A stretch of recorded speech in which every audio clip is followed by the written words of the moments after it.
Hi hello నమస్తే welcome back to the channel. నేను మీరా. తమిళనాడులో ఈరోజు తలపతి విజయ్ తన సొంత పార్టీ తమిళం వెట్రి కజగన్ ఈ పార్టీకి సంబంధించి ఈరోజు సంవత్సరం పూర్తి చేసుకున్న సందర్భంగా వాళ్ళ కార్యకర్తలతో ఒక మీటింగ్ అయితే ఏర్పాటు చేయడం జరిగింది. అసలు దీనికి సంబంధించి టీవీకే యొక్క మెయిన్ లక్ష్యం ఏంటి, ఇది ఎలా కొనసాగే అవకాశం ఉంది, తలపతి విజయ్ నిజంగానే తన పొలిటికల్గా తన జర్నీని నిలబెట్టుకుంటాడు, దీనికి సంబంధించి ఒక మంచి వివరణ, ఒక పూర్తి విశ్లేషణ ప్రముఖ సోషల్ యాక్టివిస్ట్ కృష్ణకుమారి గారిని మరిన్ని వివరాలు తెలుసుకుందాం. నమస్తే అమ్మా. నమస్తే. మా తలపతి విజయ్ పార్టీలోకి ఓకే ఆయన పార్టీ పెట్టారు, పొలిటికల్గా ఎంట్రీ ఇచ్చారు. బట్ ఎంతోమంది గొప్ప గొప్ప వాళ్ళు పొలిటికల్గా స్టార్ట్ అవుదాం అనుకొని స్టాప్ అయిపోయారు, రజనీకాంత్ గారు కూడా. బట్ తలపతి విజయ్ నిజంగా నిలబడగలరా, నిజంగా ప్రజల కోసం వచ్చిన మనిషిలా కనపడుతున్నారా? మీ మీ మీ అభిప్రాయం ఏంటి అసలు దీని పట్ల? కానీ ఆయనకి ప్రజల కోసమే రావాలని ఉంది. అతని ఉద్దేశం కరెక్టే, కానీ అతని ఉద్దేశం నెరవేరదు. అవదంటారు? అది అవ్వదు, పరిస్థితులు అవ్వదు. ఎందుకు అవ్వదంటే ఇప్పుడు అక్కడ ఓట్లు చీల్తాయి. ఓట్లు చీల్తే ఎవరికి లాభం? అంటే కులాల వారీగా చీల్తాయా లేకపోతే పార్టీల వారీగా? ఇప్పుడు మీరు ఒక ఆంధ్రప్రదేశ్కి తెలంగాణ, అదే ఆంధ్రప్రదేశ్కి తమిళనాడుకి ఒక పోలిక తీసుకురావచ్చు. ఇప్పుడు మనం ఏంటి ఆ పోలిక అంటే, ఇప్పుడు అక్కడ రెండు బలమైన పార్టీలు ఉన్నాయి. ఎక్కడ? ఆంధ్రప్రదేశ్లో వైసీపీ మరియు కూటమి. కూటమి కాదు, కూటమికి ముందు తెలుగుదేశం. కాంగ్రెస్ లేదు, తెలంగాణ ఇచ్చిన బీజేపీ లేదు, ఎవ్వరు లేరు, వాళ్ళిద్దరే ఉన్నారు. వాళ్ళిద్దరే ఉన్నప్పుడు పవన్ కళ్యాణ్ ఏం చేశాడంటే తెలుగుదేశానికి సపోర్ట్ ఇచ్చాడు ఫస్ట్ 2014 ఎలక్షన్స్లో. అంటే డైరెక్ట్గా కూడా చెప్పలా, కొన్ని సభల్లో కలిసి పాల్గొన్నాడు. సో ఓట్లు చేల్లా. ఎవరు గెలిచారు? చంద్రబాబు నాయుడు గెలిచాడు. సెకండ్ టైంకి వచ్చేసరికి 2019కి వచ్చేసరికి తను ఇండిపెండెంట్గా తను కూడా పోటీ చేశాడు. ఎవరు? పవన్ కళ్యాణ్. అప్పుడు విమర్శించి మరీ వచ్చి పోటీ చేస్తే ఏమైంది? కొన్ని ఓట్లు ఆయన చీల్చుకున్నాడు. ఆయన సినిమా గ్లామర్ వల్ల కావచ్చు, ఇంకోటి కావచ్చు, కాపు గ్లామర్ కావచ్చు, ఏ గ్లామర్ తోటైనా సరే, రీజన్ ఏదైనా సరే ఆయన కొన్ని ఓట్లు చీల్చాడు. ఎన్ని ఓట్లయితే చీల్చాడో అన్ని ఓట్లతోటి తెలుగుదేశం అక్కడ ఓడిపోయింది. ఎంత బలంగా చీల్చగలిగితే అంత బలంగా ఓడిపోయింది తెలుగుదేశం.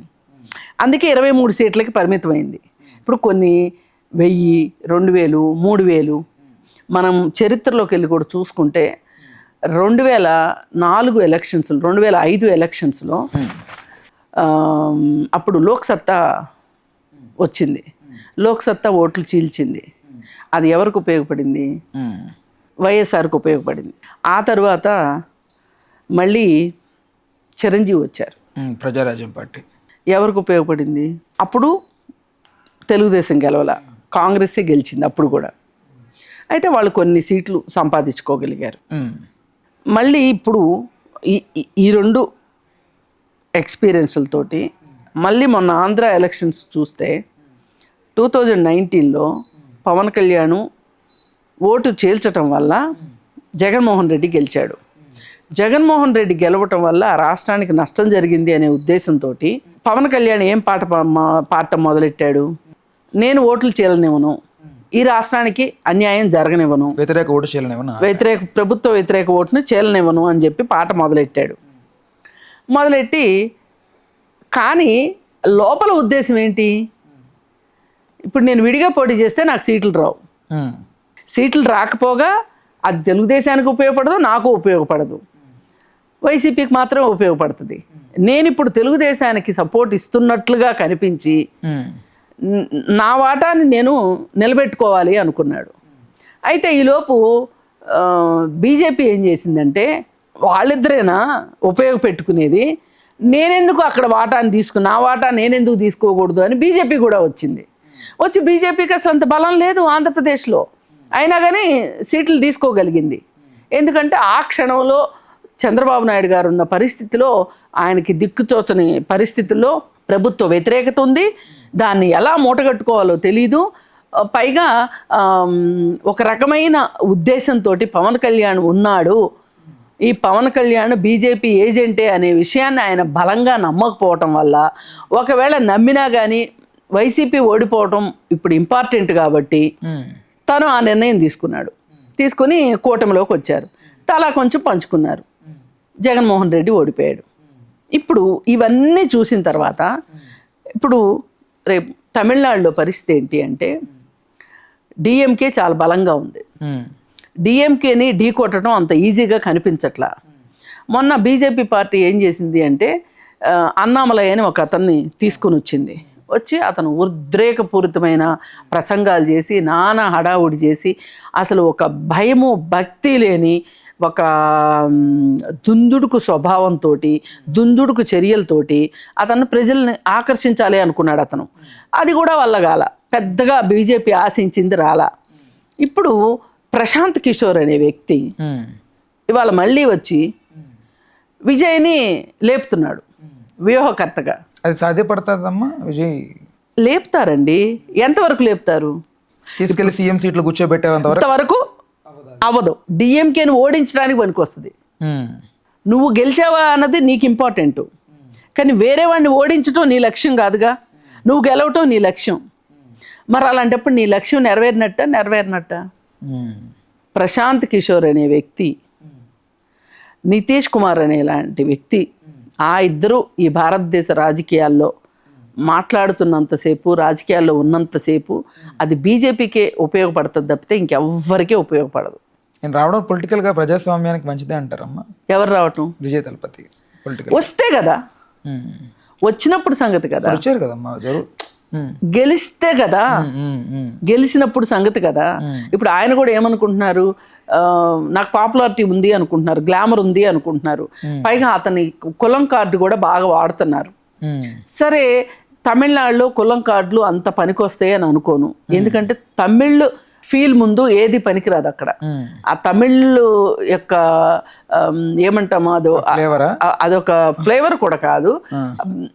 ఇక దాని తర్వాత ఏదైనా తమిళనాడు వాళ్ళకి, మనం తమిళులుమి లైక్ తెలంగాణ లాగా దాని ముందు ఏది పనిచేయదు. కానీ ఎంత అవునన్నా కాదన్నా ఇనుము కూడా తుప్పు పడుతుంది అన్నట్లు ఈ తమిళ్ ఫీలింగ్ నుంచి వాళ్ళు కొంచెం పక్కకు వచ్చి డిఎంకే పార్టీ బాగా డబ్బులు సంపాదించేసుకుంటుంది. ఇప్పుడు ఆయన విమర్శించింది అదే కదా,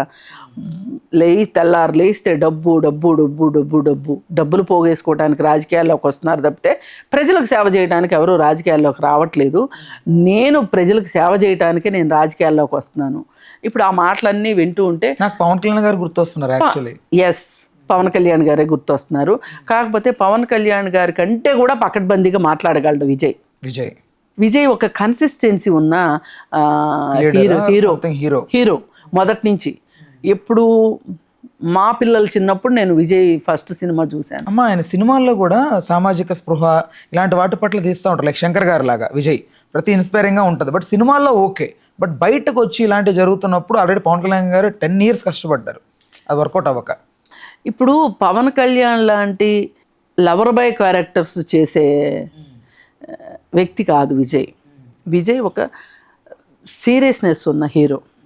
మనం ఏ మాటగా ఆ మాట ఒప్పుకోవాలి. ఇవాళ అతని ఆవిర్భావం బీజేపీకి ఉపయోగపడుతుంది అని నాలాంటి ప్రజాస్వామికవాదులు బాధపడుతున్నారు, భయపడుతున్నారు. కానీ విజయ్ నిజానికి పూర్తి బలం ఉంటే గనక మంచి నాయకుడు విజయ్, కాదనలేని సత్యం. కానీ అక్కడ బీజేపీ కూడా డిఎంకేకి పోటాపోటీగా ఉంది. ఏఐఏడిఎంకే జయలలిత చనిపోయిన తర్వాత అది 2 ముక్కలైన తర్వాత ఆ 2 ముక్కల్ని కూడా ఎలాంటి కోతాట బీజేపీ ఆడిచ్చిందో మనం చూసాం. డిఎంకే రాకముందు ఇద్దరిని పెట్టి, పన్నీర్ సెల్వాన్ని ఇంకొక అతన్ని పెట్టి చాలా నాటకీయంగా మహారాష్ట్రలో చేసిన ఆటే కోతాట ఆడారు ఇక్కడ కూడా.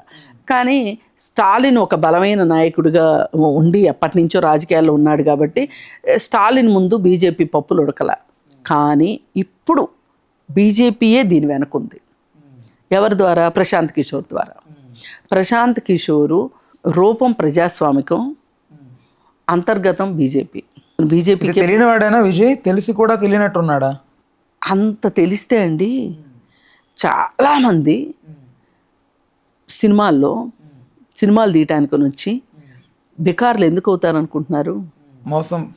మోసం చేసే వాళ్ళు తెలియదు కాదు, వాళ్ళ మీద వాళ్ళకి నమ్మకం ఎక్కువ ఉంటుంది. అతి విశ్వాసం.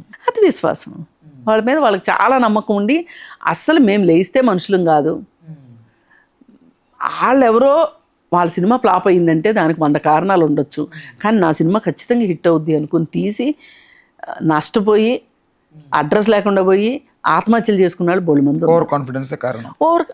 అసలు వాళ్ళు నమ్ముతారు, వాళ్ళు అంత నమ్ముకుంటారు. రాజకీయాల్లో కూడా అంతే, రాజకీయాల్లో కూడా జరిగేది ఇదే, నమ్ముకుంటారు. ఏం రజనీకాంత్ నమ్మలేదా, చిరంజీవి నమ్మలేదా, పవన్ కళ్యాణ్ నమ్మలేదా? పవన్ కళ్యాణ్ కంటే ఇవాళ బీజేపీ పక్కన వచ్చింది కాబట్టి బీజేపీ చక్కగా పార్వతీదేవి వినాయకుడిని ఎత్తుకున్నట్టు ఎత్తుకుంది కాబట్టి సరిపోతుంది, కానీ లేకపోతే పవన్ కళ్యాణ్ చిరంజీవి కంటే గొప్ప నాయకుడా, లేకపోతే చిరంజీవి కంటే ఎక్కువ గ్లామర్ ఉందా? ఎలా పవన్ కళ్యాణ్ ఇవాళ ఇన్ని సీట్లు వచ్చినాయి, పోయినసారి 2 సీట్లు కూడా రానివాడు. బట్ చిరంజీవి గారు కన్సిస్టెన్సీ మెయింటైన్ చేయలేకపోయారు కదా. ఐ మీన్ 2 years 3 yearsకి పార్టీని విలీనం చేశారు ఆయన. బట్ పవన్ కళ్యాణ్ గారు 10 సంవత్సరాలు నిరవరామంగా కష్టపడి. ఇప్పుడు ఆ కుటుంబంలో ఎంతైనా వాళ్ళందరూ ఒకటి. నేను చేసిన పొరపాటు నా తమ్ముడు చేయకూడదు అని చెప్పి అవసరమైతే ఫండింగ్ చేసుకుని వాళ్ళ ఓన్ ఫండింగ్ చేసుకొని ఇప్పుడు చిరంజీవి పార్టీలో విలీనం చేసి కాంగ్రెస్లో విలీనం చేసే వరకు కూడా ఎవరి ఎజెండాని వాళ్ళ, తన ఎజెండా తనే, ఎవరికి చెంచాలాగా పనిచేయలా. ఇక వన్స్ నేను దీన్ని నిలబెట్టుకోలేను అని అనిపించినప్పుడు కాంగ్రెస్లో విలీనం చేశాడు. కానీ Pavan Kalyan the day one BJP కోసమే పనిచేస్తున్నాడు అతను. ఇప్పుడు మొదటిసారి అన్నయ్య గారిని కూడా ఎదిరించిన సందర్భం జనసేన సందర్భంలో మొదటిసారి బీజేపీ తోటి కలిసి ఎన్నికల సభలకు రాలా అతను, వచ్చాడా లేదా? కర్ణాటకలో బీజేపీతో కలిసే కదా సభలు చేశాడు. అంటే ఆ రోజు నుంచి అతనికి బీజేపీ డిఎన్ఏ ఉంది కాబట్టే కదమ్మా. అంటే పవన్ కళ్యాణ్ గారు అన్నగారిని సైతం కాంగ్రెస్ హటావో అని తెలంగాణలో మీటింగ్ పెట్టినప్పుడు అన్నారు ఆయన. ఇప్పుడు చిరంజీవి ఎంత మాత్రం కాంగ్రెస్ కట్టుబడ్డాడనేది కూడా ఆలోచించాల్సిన విషయమే. ఆయన ఆ రోజు ఆ ఎమ్మెల్యేలను ఏం చేసుకోవాలో అర్థం కాక ఒక మంచి ప్యాకేజ్ తీసుకున్నాడని నేను నమ్ముతా కాంగ్రెస్ నుంచి. ఇప్పుడు ఆ ప్యాకేజ్ ఆ వెళ్ళిన వాళ్ళు కాంగ్రెస్తోనే ఉన్నారా? అది వాళ్ళకంటే కూడా ఆ గెలిచిన ఎమ్మెల్యేల కంటే కూడా చిరంజీవికే ఉపయోగపడింది. అది చిరంజీవి ప్యాకేజ్, అది చిరంజీవి చాతుర్యం. ఇప్పుడు ఈయన డే వన్ అప్పుడు చిరంజీవి ఒంటరి కాబట్టి నిలబడలేకపోయాడు. వాళ్ళ పవన్ కళ్యాణ్ ఎలా నిలబడగలుగుతున్నాడు? ఇంట్లో డబ్బులు తీసుకొచ్చి పెడుతున్నాడు ఏంటి పవన్ కళ్యాణ్? లేదు, కాపు సెంటిమెంట్ డబ్బులు వాడుకుంటున్నాడు, ఓ పక్క నుంచి బీజేపీ వాళ్ళు ఇచ్చిన డబ్బులు వాడుకుంటున్నాడు. రకరకాలుగా బీజేపీ అండలేకుండా పవన్ కళ్యాణ్ లేడు అనే సంగతి నాలాంటి వాళ్ళకి అర్థమైన తర్వాత, నాలాంటి చిన్న వాళ్ళకి కూడా అర్థమైన తర్వాత చంద్రబాబు నాయుడికి అర్థం కాలేదు అంటే మటుకు అది ఒట్టి అపోహ. చంద్రబాబు నాయుడికి కూడా తెలుసు, కానీ గత్యంతరం లేని పరిస్థితుల్లో, విధి లేని పరిస్థితుల్లో జగన్మోహన్ రెడ్డిని దించడానికి, తను పవర్లోకి రావటానికి, ఆ పవర్లోకి రావటానికి కూడా రాష్ట్రానికి అవసరం కాబట్టి నేను కూటమిలోకి వెళ్ళాను అనే ఒక ఫ్లేవర్ ఇచ్చి మనందరికీ ఆయన అధికారంలోకి వచ్చాడు. అధికారంలోకి వచ్చిన తర్వాత ఏంటి సంగతి, ఏం చేయగలుగుతున్నాడు, ఏం చేయలేకపోతున్నాడు అంటే వేచి చూడాల్సిందే. 9 నెలలు చాలా చిన్న సమయం. Please do subscribe to Telugu Rajyam channel. Please do subscribe to Telugu Rajyam channel. Please do subscribe to Telugu Rajyam channel. Hi అండి, నేను మీ ఆర్పీని, నెల్లూరు పెద్దారెడ్డి చేపల పులుసు ఓనర్ని. మీరు తెలుగు రాజ్యం అనే ఈ యూట్యూబ్ ఛానల్ సబ్స్క్రైబ్ చేసుకుని మంచి మంచి వీడియోలతో వస్తారు. Thank you so much. Hi people, I'm Sonakshi Verma and you please watch Telugu Rajyam and please subscribe to the channel.